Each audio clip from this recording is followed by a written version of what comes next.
Are you a potential home buyer wondering when home prices are going to pull back so that you can get into the market? Or maybe you're a buyer who thinks that there's a huge foreclosure wave coming next year and you're going to be able to pick up property 50 cents on the dollar. Well, in today's video, we're going to discuss the latest report from CoreLogic that shows the home price index for the entire United States. So we're going to dive into those metrics and let you know exactly what's happening with regards to home prices. But before we do that, I want to take a minute and introduce myself. My name is Jeb Smith. I'm a real estate broker here in Southern California. And in today's video, we're going to dive into that report. We're going to talk about different areas, who's appreciating the most in the United States, and also talk about my forecast for what I expect to happen in 2021. Now, my goal with this video isn't to encourage you to buy a home. It's not to encourage you to sell a home. It's merely to provide information to you so that you can make informed decisions as you move into 2021. Now, let's take a minute and talk about the report that came out from CoreLogic. So they show a 5.9% increase in home prices from August of this year from August of last year. So that's 5.9% year over year. We're up nearly 1% month over month.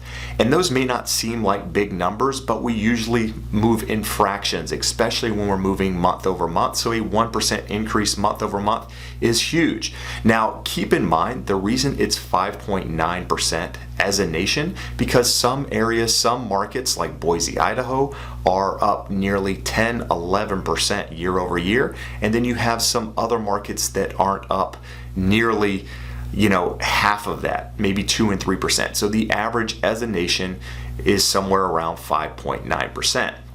Now the question is, what's driving that activity? Well, if you've watched any of my previous videos before, it's being driven by low inventory and high buyer demand. Now, inventory is down 17% year over year.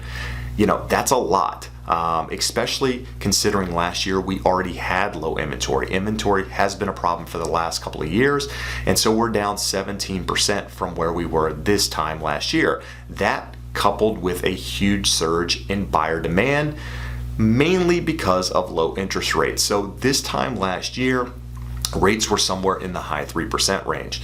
Today, rates are somewhere in the high 2% range. So you're talking a 1% drop in rates, a 17% drop in inventory, which has really caused this huge surge in buyer demand. Now, if you go back to Econ 101, supply and demand, when you have really high demand and a very little supply, what happens is prices starting they get driven up. And we're seeing that not only in mid-range prices, but mainly the entry-level homes. So we saw an 8.9% increase in entry-level homes, and this is primarily due to a huge influx of millennial buyers coming to the market. Millennial buyers are now the biggest pool of buyers coming to our market because now they're at prime buying age.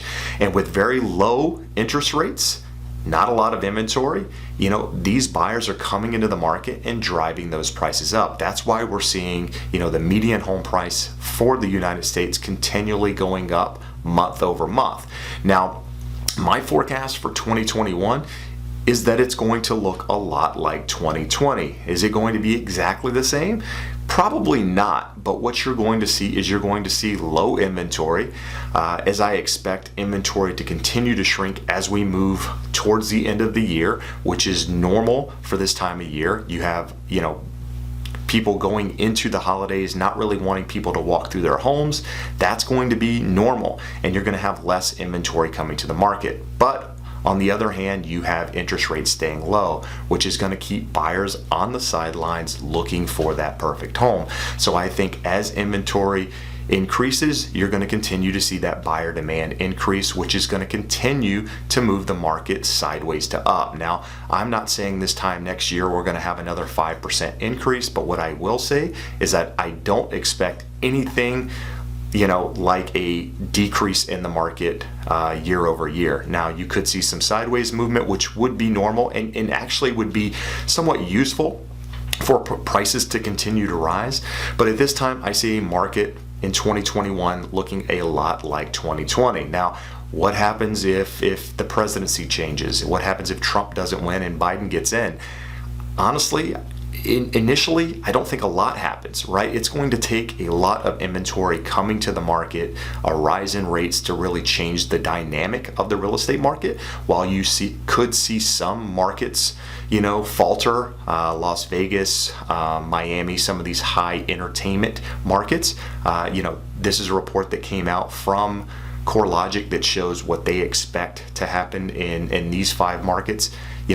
Year over year, or this time next year, they're seeing a huge decrease in activity. I wouldn't give a lot of merit to that.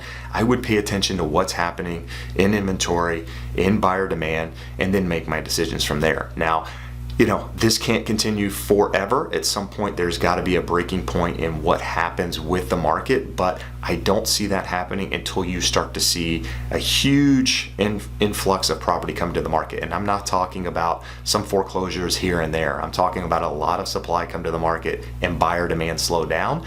And the only way buyer demand is going to slow is if interest rates go up. And as you know, the Fed has come out and said they're keeping interest rates low until 2023. So I expect the market to look very similar to this for the next couple of years. Now, if something changes, that would change my outlook. But for now, that's where I expect the market to go. Now, as I mentioned, I'm not doing this to tell you to buy a home. I'm merely providing information to you. So as I get more updates on the market, I will continue to update you. But if you have questions for me, do me a favor, comment below. If you like content like this, hit that like button. And as always, I appreciate you taking the time to watch. We'll see you again soon. Have an awesome day. Bye-bye.